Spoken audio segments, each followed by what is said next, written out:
Assalamualaikum warahmatullahi wabarakatuh. Alhamdulillahirobbilalamin. Pada kesempatan kali ini, saya mencoba untuk menjelaskan materi yang sebelumnya telah disusun oleh Pak Dr. Syihabuddin Said berkaitan dengan penyusunan bahan ajar dan rubrik penilaian. Di sini saya akan mencoba membahas dari pertama tujuan terlebih dahulu, rekan-rekan semua. Tujuan yang pertama, peserta dapat memahami teknik penyusunan dan pengembangan bahan ajar, kemudian peserta dapat memahami pengembangan evaluasi dan rubrik penilaian. Pokok bahasan yang pertama, bagaimana teknik penyusunan buku sebagai bahan ajar, selanjutnya tahap pengembangan dan penyusunan buku sebagai bahan ajar, ketiga lembar evaluasi bahan ajar, dan terakhir rubrik atau kita kenal juga dengan istilah kriteria penilaian. Satu, teknik penyusunan buku sebagai bahan ajar. Nah, di sini sebelum membahas secara teknis berkaitan dengan penyusunan buku bahan ajar, nah kita harus memahami terlebih dahulu yang dimaksud sebagai bahan ajar di sini ya. Bahan ajar adalah materi perkuliahan atau pelajaran yang disusun secara sistematis sebagai sumber belajar untuk mencapai tujuan pembelajaran. Kemudian ada penjelasan dari National Center for Competency Based Training yang juga menjelaskan dengan apa yang dimaksud dengan bahan ajar ya. Uh, Selanjutnya kita akan lihat di sini fungsi bahan ajar. Prastowo menjelaskan ada 3 fungsi bahan ajar yang kita bisa lihat. Yang pertama, fungsi bahan ajar dalam pembelajaran klasikal. Kedua, fungsi bahan ajar dalam pembelajaran individual. Dan ketiga, fungsi bahan ajar dalam pembelajaran kelompok. Rekan-rekan semua, fungsi-fungsi ini nanti dapat rekan-rekan terlihat selanjutnya dari materi yang akan saya share ulang. Saya sekilas saja menjelaskan tentang fungsi bahan ajar ini, 3 macam fungsi bahan ajar. Kemudian ada karakteristik bahan ajar. Yang pertama, self-instruksional. Yang kedua, self-contained. Kemudian yang ketiga, standalone. Yang keempat, adaptive. Yang kelima, user-friendly. Itu penjelasan berkaitan dengan karakteristik bahan ajar dari Widodo dan Jasmadi. Kemudian ada jenis-jenis bahan ajar juga, ya berdasarkan jenisnya dilakukan oleh berbagai cara menurut para ahli. Yang pertama dari Heinich menjelaskan 5 pengelompokan bahan ajar. Yang pertama, bahan ajar yang tidak diproyeksikan, contohnya foto, diagram, display, model. Kemudian bahan ajar yang diproyeksikan seperti slide, film strips, overhead transparencies, proyeksi komputer. Kemudian ada bahan ajar audio seperti kaset, compact disc, kemudian bahan ajar video seperti video dan film, kemudian bahan ajar berbasis media komputer, ya computer mediated instruction atau CMI, kemudian computer based multimedia atau hypermedia. Ini kemudian pengelompokan jenis bahan ajar dari Ellington and Rest. Nanti rekan-rekan semua bisa lihat penjelasan lebih lengkapnya berkaitan dengan pengelompokan bahan ajar dari Ellington and Rest, kemudian Rowntree ya menjelaskan juga 4 kelompok bahan ajar ya. Ini dia menjelaskan dari berbasis cetak, teknologi, kemudian atau bahan ajar yang digunakan untuk praktik atau proyek, kemudian bahan ajar yang dibutuhkan untuk keperluan interaksi manusia.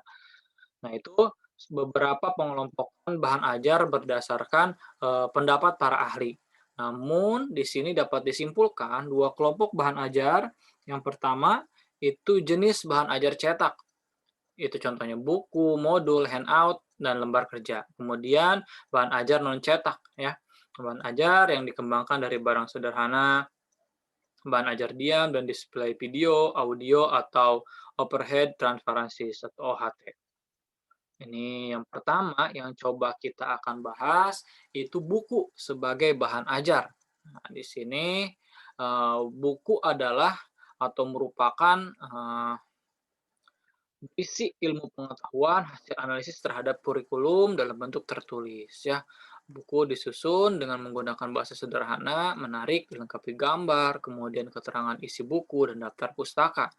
Buku pada dasarnya membantu kita, guru atau dosen dan peserta didik dalam mendalami ilmu pengetahuan sesuai dengan mata pelajaran atau mata kuliah masing-masing. Ini penjelasan atau pengklasifikasian buku oleh Towo dalam Lestari yang bagian jadi 4 jenis, ada buku sumber, buku bacaan, buku pegangan, dan terakhir ada buku ajar atau buku teks. Nah, ini penjelasan lain ada, eee eee, apa, ada handout, apa yang dimaksud dengan handout, kemudian modul, lembar kerja peserta didik atau LKS. Nah, teknik penyusunan bahan ajar cetak. Nah, di sini beberapa ketentuan dalam teknik penyusunan bahan ajar cetak antara lain yang pertama, judul dan materi yang disajikan harus memuat kompetensi dasar atau materi pokok yang dicapai oleh peserta didik, Bapak Ibu ya. Jika kita membuat bahan ajar, ya bahan ajar yang pertama itu pasti harus memuat kompetensi dasar atau materi pokok yang akan dicapai. Nah, di sini ada beberapa hal yang perlu dipahami, seperti susunan tampilan bahan ajar harus jelas dan menarik, bahasa yang mudah dipahami, mampu menguji pemahaman, memiliki stimulus atau stimulan. Yang kelima, nyaman untuk dibaca dan materinya bersifat instruksional.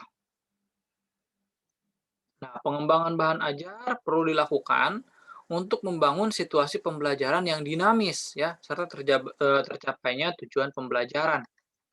Tujuan pembelajaran atau pengembangan bahan ajar, yang pertama, dari proses pengembangan bahan ajar itu, tujuannya menyediakan bahan ajar yang sesuai dengan tuntutan kurikulum. Yang kedua, menyediakan bahan ajar dengan mempertimbangkan kebutuhan peserta didik. Yang ketiga, membantu peserta didik memperoleh alternatif bahan ajar selain buku teks. Yang keempat, memudahkan dalam pelaksanaan pembelajaran. Nah, ini ya saran dari bagaimana seharusnya buku ajar atau bahan ajar itu kita buat. Yang pertama itu didesain secara lengkap, memuat isi dan ilustrasi yang menarik sehingga menstimulus peserta didik.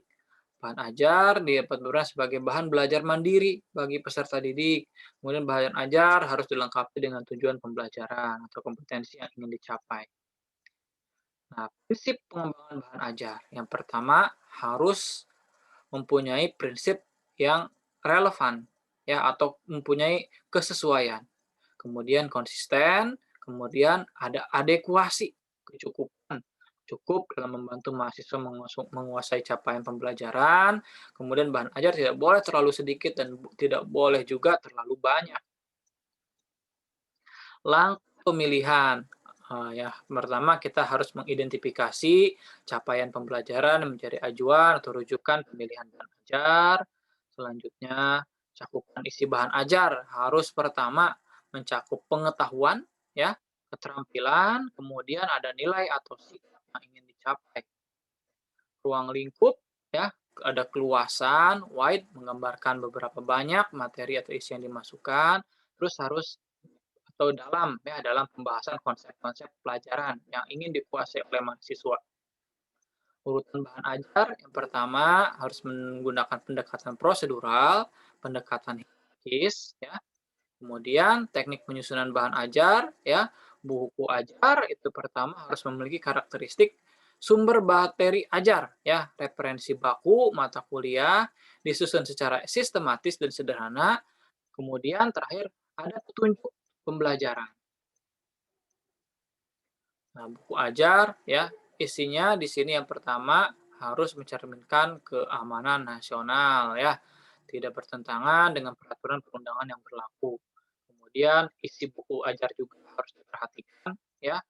Yang pasti yang pertama harus menyusun sekurang-kurangnya bahan ajar itu memuat materi yang minimal harus dikuasai oleh peserta didik sesuai dengan kurikulum, relevan dengan tujuan pembelajaran, memiliki nilai kebenaran, kemudian sesuai dengan perkembangan ilmu pengetahuan atau kondisi sosial di masyarakat, kemudian kedalaman dan keluasan ilmu, isi buku tersebut.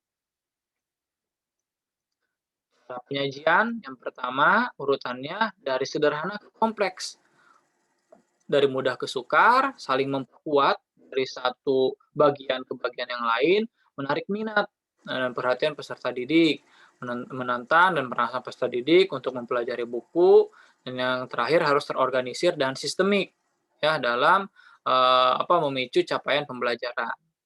Bahasa yang digunakan, menggunakan bahasa yang baik dan benar, bahasa Indonesia yang baik dan benar, kalimat yang digunakan sesuai dengan tingkat, eee, tingkat, kematangan dan perkembangan dari pendidik, ya istilah kosakata yang lazim dipahami, menggunakan transliterasi yang telah dibakukan, ya. Kemudian ada ilustrasi, juga kalau buat ilustrasi itu ada 4 poin yang harus diperhatikan. Yang pertama relevan, tidak mengganggu, bagian terpadu dari keseluruhan isi buku, jelas, baik, dan esensial. Ya, selanjutnya secara sistematis ketika menyusun buku ajar, tadi yang pertama itu harus, berdasarkan RPS atau rencana pembelajaran. Kemudian yang mencakup beberapa hal dalam RPS tersebut, kemudian buat atau susun outline, mulai buat atau menyusun outline ada dari pendahuluan, bagian isi, bagian akhir, sampai dengan perlengkapan buku ajar. Itu saja mungkin ya, rekan-rekan semua yang bisa saya bahas di pertemuan kali ini. Assalamualaikum warahmatullahi wabarakatuh.